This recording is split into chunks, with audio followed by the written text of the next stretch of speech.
Loyola Café.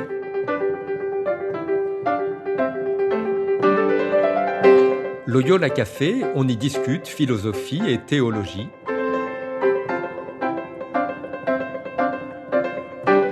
C'est là que chaque semaine, Isabelle et Parnell dialoguent avec un enseignant des facultés Loyola Paris, le temps d'un café.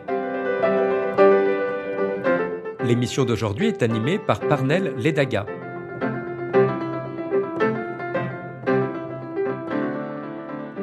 Bonjour à tous, chers auditeurs, chères auditrices du Loyola Café. Je suis heureux d'être à nouveau avec vous pour ce podcast, pour cette nouvelle année académique. Et pour lancer cette année, du moins dans la rubrique philosophique, j'ai le plaisir d'accueillir Véronique Albanel. Bonjour Véronique. Bonjour Parnell. Véronique est une habituée de nos podcasts. Elle est enseignante ici aux facultés Loyola Paris. C'est toujours un plaisir pour moi de la recevoir dans notre studio. Et si elle est là, c'est pour nous parler, nous présenter un groupe de travail intitulé Foi et politique. Ce groupe de travail comprend de nombreux chercheurs et il aura pour objet d'étude, bien sûr, la foi et la politique. Mais Véronique, pouvez-vous nous en dire un peu plus à ce sujet ? Oui, donc c'est un groupe de recherche qui est composé d'enseignants, de théologiens et de philosophes, mais aussi de chercheurs en sciences sociales. Il y a aussi des doctorants des facultés Loyola. En fait, c'est un groupe à la fois de chercheurs de différents lieux, parce qu'il y a aussi des chercheurs de sciences politiques, et qui se préoccupent de ces relations parfois croisées qui se mettent en place et qui nous posent des difficultés, notamment donc, entre la foi et la politique, comme s'il y avait une résurgence à la fois du religieux, mais plus que le religieux, d'un engagement et parfois même d'un détournement ou d'une instrumentalisation de la religion au service à des fins politiques.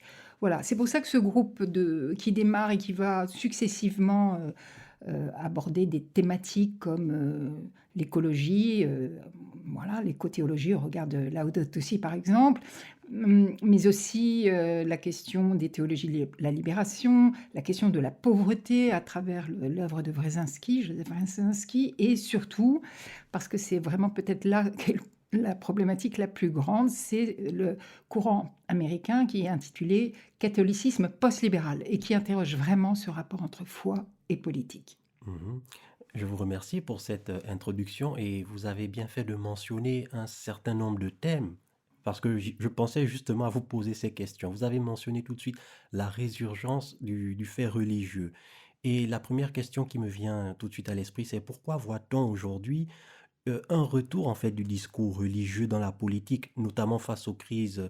Est-ce que c'est à cause des crises? Est-ce lié aux crises? Je suppose qu'il ne s'agit pas de la première fois dans l'histoire humaine, dans l'histoire politique, que le religieux fait un retour en force. Mais dans les sociétés occidentales marquées par la laïcité, par exemple, pourquoi quelles peuvent être quelques-unes des raisons qui expliquent ce retour du discours religieux?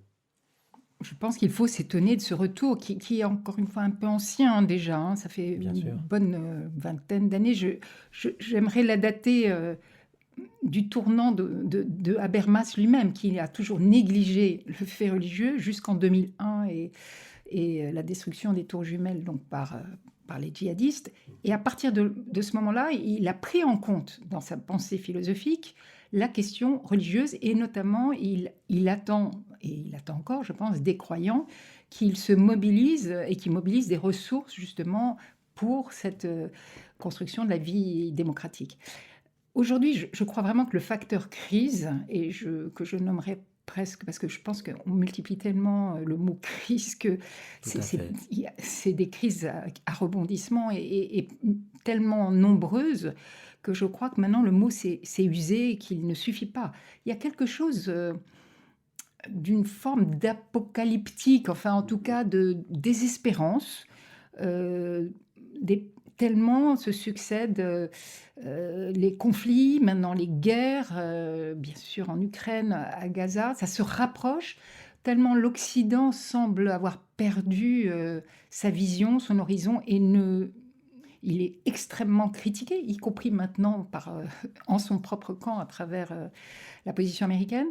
Je pense que tout ça fait, toute cette désespérance, ce manque de repères ravive différentes formes de religion, ou plutôt qu'on cherche du côté du message religieux, très diffère, hein, parce que je pense que toutes les religions sont convoquées à ce niveau-là, Bien sûr. des messages à la fois de sens, d'espérance, et comme si c'était quelque part le dernier recours. Mais ne pensez-vous pas que les réseaux sociaux aussi jouent un impact quand même? Parce que ces crises, évidemment, ne sont pas nouvelles, mais aujourd'hui, du moins en Occident, tout le monde est connecté et on a parfois l'impression que les réseaux sociaux ont tendance à amplifier ou exacerber des tensions qui étaient déjà là auparavant.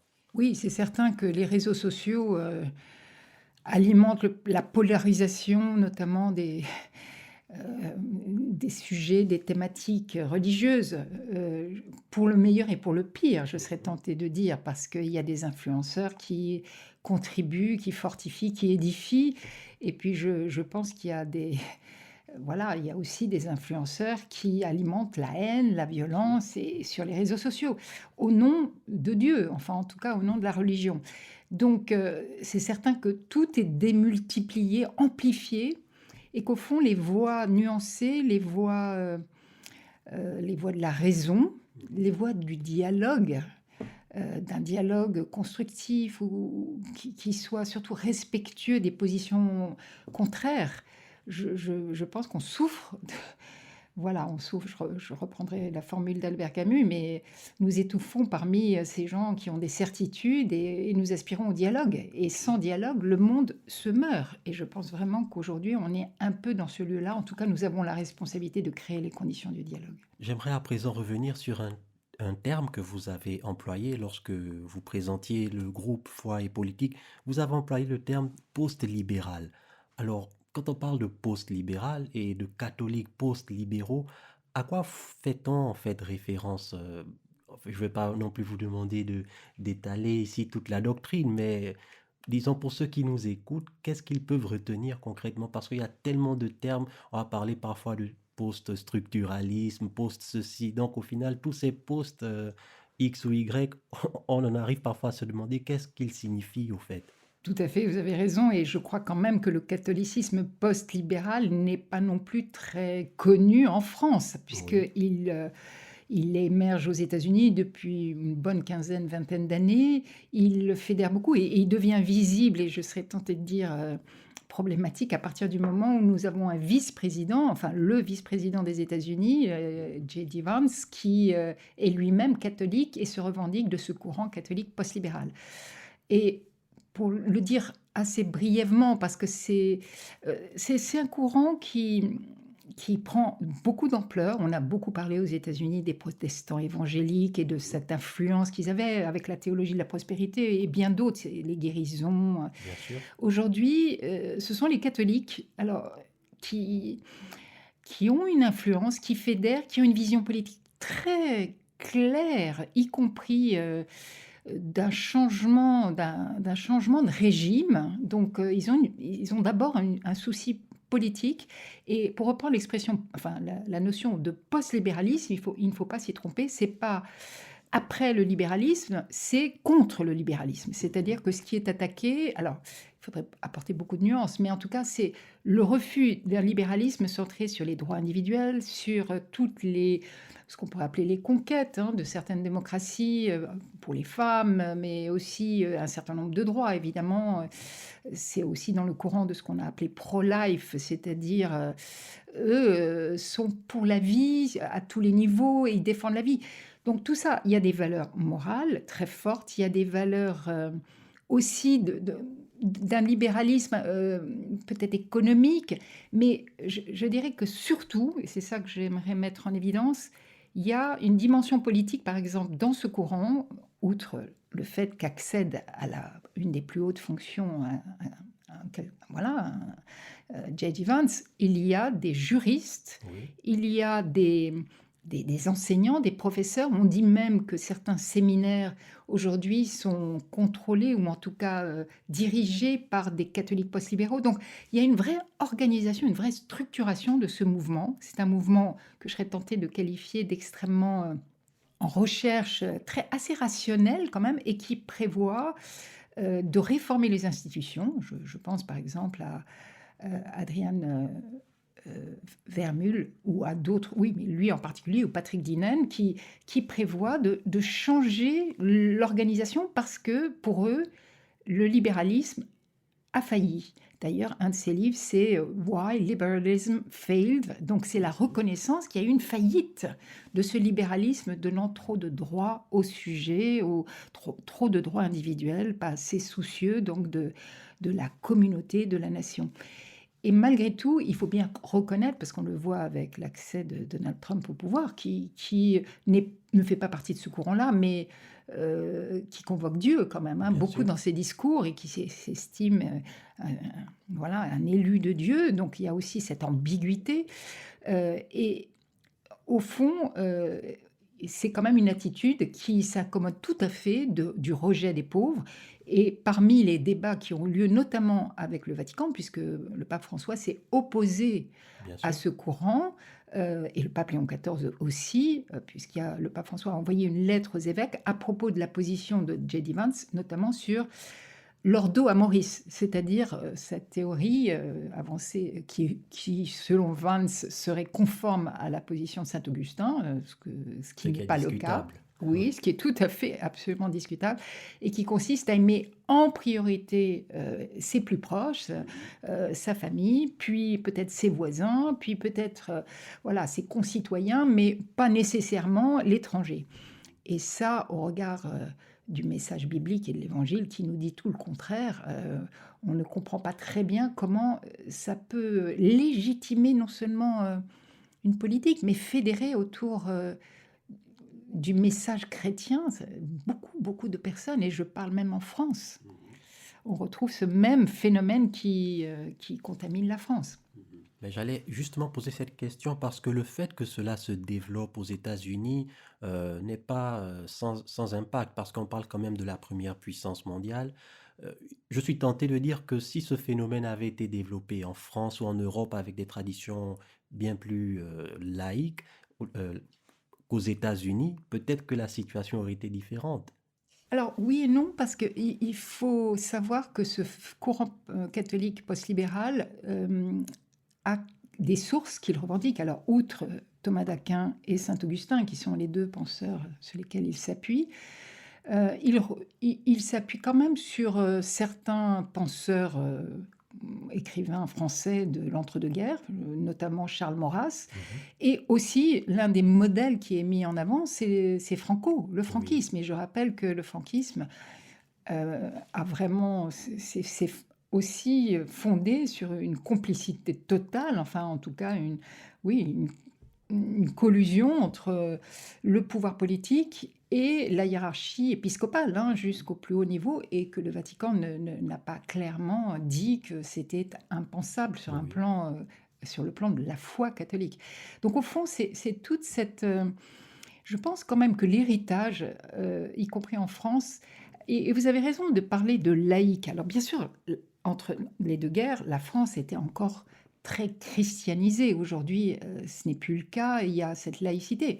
Mais malgré tout, dans les années 30, Charles Maurras, il faut le rappeler, n'était pas croyant. Il se disait lui-même non croyant. Mais ce qui lui importait, c'était l'Église. Il le dit clairement, l'autorité de l'Église romaine, c'est-à-dire avec cette puissance, avec cette capacité à redonner, à fédérer. C'était vraiment plus la puissance, presque cette gloire qui peut appuyer un pouvoir en place, et puis autour des vertus de l'ordre, de l'autorité. Et au fond, pour faire le lien quand même avec notre actualité, quand Éric Zemmour dit oui à l'Église, non au Christ, nous retrouvons des problématiques totalement maurassiennes, c'est-à-dire qu'en réalité, L'Église est un peu instrumentalisée dans ce l'Église sens. est non seulement instrumentalisée, mais je pense qu'il faut aller plus loin, c'est que l'Église peut être une caution dans la mesure où elle n'est pas toujours très claire dans son positionnement, et où il faut rappeler quand même dans l'histoire de France que malheureusement, l'Église a été du mauvais côté lors de l'affaire Dreyfus, qu'elle n'a pas toujours été du bon côté quand est arrivé le régime de Vichy, qu'il y a eu... Enfin, c'est comme s'il y avait une possibilité de trahir le message évangélique. Et je pense que cette formule « oui à l'Église, non au Christ », elle devrait soulever pas simplement voilà, l'institution ecclésiale, mais aussi tous les chrétiens eux-mêmes. Parce que oui ou non, suivons-nous le Christ ou suivons-nous d'abord un message politique? J'ai tendance à penser que nous suivons, même je suis certaine, que nous sommes appelés à suivre le Christ, son message, et notamment pour faire voilà, pour reprendre la dernière exhortation apostolique, enfin la première et la dernière exhortation apostolique du pape Léon XIV, dilexité, c'est vraiment clairement, on ne peut pas être chrétien si on n'aime pas les plus pauvres. Enfin, il y a quelque chose de radical dans le message évangélique il suffit de lire la bonne nouvelle apportée aux plus pauvres, aux humiliés, aux malades, aux persécutés, aux pécheurs. Et je pense que ce message-là, on ne peut pas l'interpréter, on ne peut pas l'interpréter jusqu'à certaines positions qui, pour moi, le trahissent. Et il faut pouvoir nommer ces lignes rouges en désignant ceux qui le trahissent. Ce qui est complexe, parce que, enfin, ce qui est particulièrement difficile aujourd'hui, parce que je crois que l'Église a beaucoup souffert d'une position surplombante, d'une position moraliste, d'une position disant ça c'est bien, ça c'est mal, vous devez voter avec des points non négociables ou pas. Et aujourd'hui, elle doit alerter sans s'ériger en surplomb, parce qu'elle n'a plus les moyens de le faire, d'une part, et surtout qu'elle doit quand même préserver le dialogue et l'unité. Et je suis très soucieuse de cette unité, bien sûr, et nous savons très bien que parmi les pratiquants, notamment à l'église le dimanche, tout le monde n'est pas d'accord et n'est pas sur une même ligne politique en France. Donc voilà, il y a quand même une tentation forte de la droite, voire de l'extrême droite. Et je peux comprendre, mais il y a quand même des lignes rouges. Et je pense qu'il faut s'inscrire dans une histoire longue et se rappeler ce qui s'est passé dans l'entre-deux-guerres. Alors, rapidement, pour aller sur un autre terrain, celui de la théologie ou des théologies de la libération. Pour quelqu'un comme moi et pour la plupart des gens, lorsqu'on entend parler de théologie de la libération, on pense instinctivement à l'Amérique latine. Parce que bon, le continent sud-américain ou d'Amérique latine a connu pas mal de théologiens de la libération, de mouvements de libération. Et pensez-vous en fait que ces théologies peuvent avoir un rôle à jouer dans le monde occidental, ou pas seulement occidental, ça peut être en Afrique, en Asie, dans le monde entier, parce qu'on a souvent cette idée que c'était propre au contexte latino-américain. Mais peut-on apprendre, ou peut-on même, pour reprendre une expression très employée en Afrique, avoir une sorte d'inculturation de la théologie de la libération dans le monde occidental, par exemple? Je pense tout à fait qu'on peut et on doit avoir, en tout cas, une réception de ces théologies et qu'elles nous interpellent, elles nous questionnent. Et encore une fois, il y a un lien tout à fait direct avec l'exhortation d'Ilexité. Et il faut rappeler que le pape a vécu au Pérou, donc il n'est pas seulement américain, il est sensible et il n'exporte pas la théologie de la libération, pas plus d'ailleurs que le pape François ne l'a fait. D'ailleurs, lui parlait plus de théologie du peuple. Donc il y a une multiplicité des théologies de la libération, mais ce qui reste et ce qui est inscrit dans la doctrine sociale de l'Église, qui est peu connue malheureusement ou méconnue par certains croyant, mais qui a déjà une histoire, et c'est l'amour préférentiel pour les pauvres. Je crois que vraiment cet amour préférentiel pour les pauvres, ce souci des pauvres, c'est quelque chose que toute la tradition, non seulement biblique, mais patristique, toute la tradition chrétienne porte comme une richesse absolue, j'allais dire... c'est une vraie continuité, alors avec des sensibilités différentes, mais on ne peut pas gommer que le renouveau de l'Église, lorsqu'elle allait au plus mal, est en général passé par cette attention aux plus pauvres. Et bien sûr, on pourrait rappeler, c'est vrai que le message a été un peu brouillé par rapport aux théologies de la libération, parce qu'il y a eu une première condamnation, quand même, je crois que c'était Jean-Paul II, peut-être même avant, de certaines théologies de la libération qui ont été jugées marxistes ou marxisantes. Outre le fait que ces théologies ont évolué, ne se réfèrent plus à une lutte des classes impérative et même parfois violente, mais en tout cas le magistère a changé. La position aujourd'hui n'est plus de condamner les théologies de la libération ou de les mettre à l'index. Voilà, tout ça pour dire que je pense nous sommes dans un monde lié, universel, où ce qui se passe en Amérique latine nous touche, nous concerne, ce qui se passe en Afrique nous touche et nous concerne.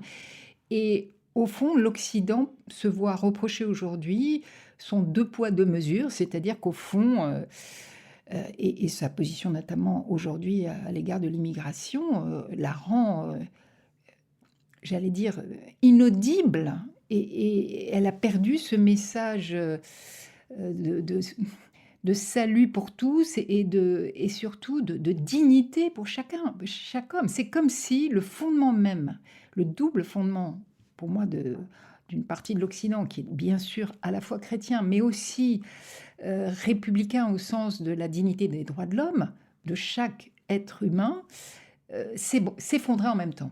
Nous perdons le christianisme, ou en tout cas un certain christianisme dans sa compréhension fidèle au Christ, et nous sommes en train de vivre un moment où les droits de l'homme sont bafoués, moqués en droit de l'hommisme. Je pense qu'il est temps effectivement de se réveiller, ne serait-ce que pour pouvoir vivre ensemble paisiblement et pacifiquement. En tous les cas, ce groupe de travail s'annonce vraiment passionnant. Je vous remercie, Véronique, d'avoir accepté d'être de nouveau présente avec vous pour ce podcast. Ce fut un plaisir de discuter avec vous. Merci infiniment, Parnell. Quant à vous tous, chers auditeurs, chères auditrices du Loyola Café, je vous remercie de votre écoute et de votre fidélité. Je vous donne rendez-vous dans 15 jours. D'ici là, portez-vous bien. À très bientôt et au revoir.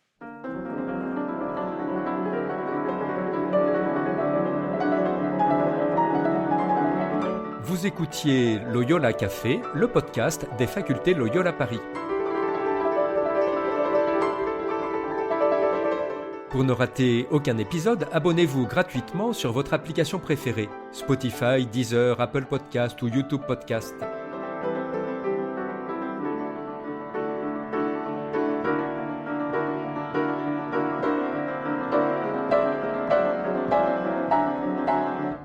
Et sur notre site internet www.loyolaparis.fr, découvrez l'ensemble de nos cours et conférences en philosophie et théologie. À bientôt.